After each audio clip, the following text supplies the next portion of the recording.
Hi, everybody.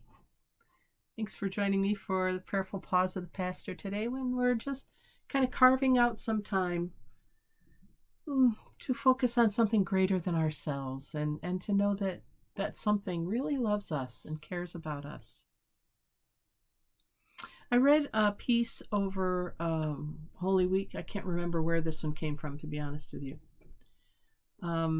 Maybe it wasn't. Maybe it was on TV. I think it might have been on a talk show that was a political talk show, but religion often comes into it. And there was a Christian and a Jewish man, and they were talking about how this season of Easter and Passover really spoke to them about Ukraine. And I was interested. I was a little stunned to hear that on like regular cable news network. We were talking about how the Christian had said that he'd gone to an Easter, Good Friday, and Easter services. And the preacher was preaching about how, or just drawing these parallels, for instance, that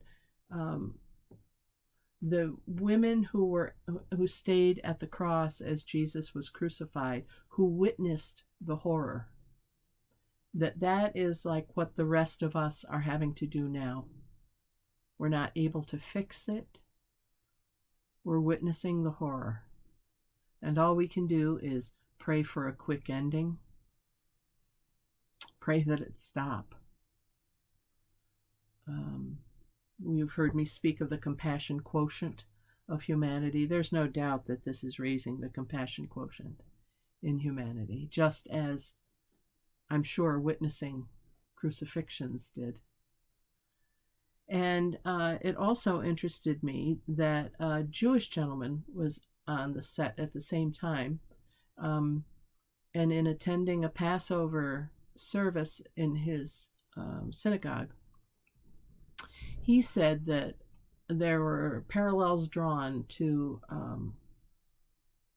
the escape from Egypt and standing up to the empire, the Egyptian empire, and how the plagues kept coming.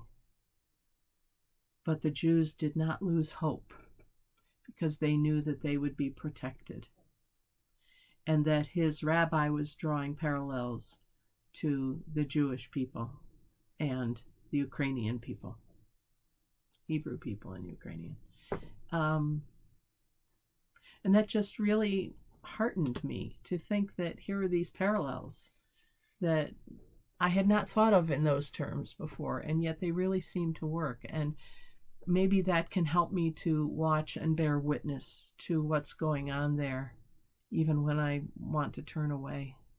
Not just there, but bear witness everywhere. I had a discussion this morning with a woman who'd gone through a training program with me recently. She's a retired United Methodist minister, African-American woman. I think about my age, maybe a couple years older. And we were talking about the role of race in our country today. And her last charge was pastoring an all-white church in the South. She was saying that she was there at the time of George Floyd and his murder, and that they were all, her parishioners were so stunned that this could happen, and she wasn't. And she talked then about her own personal circumstances. And this woman had been an attorney. She has, I think she said, a sister who is a medical doctor and a brother who went to Stanford and then graduate school at Harvard business. And, all of them, how they all have to worry about these things all the time. And it harkened back to the class that we did on white privilege. These are all ways that we witness. We bear witness as the women at the foot of the cross did. And it is horrendous. It makes you want to throw up. It's just terrible. And we are called to be witnesses so that others know that they're not alone, for one thing, and hopefully so that we can change things for the other. So I just thought I'd bring those two perspectives to you, a Jewish and a Christian perspective on Ukraine, and maybe those thoughts can help you to look at the war differently.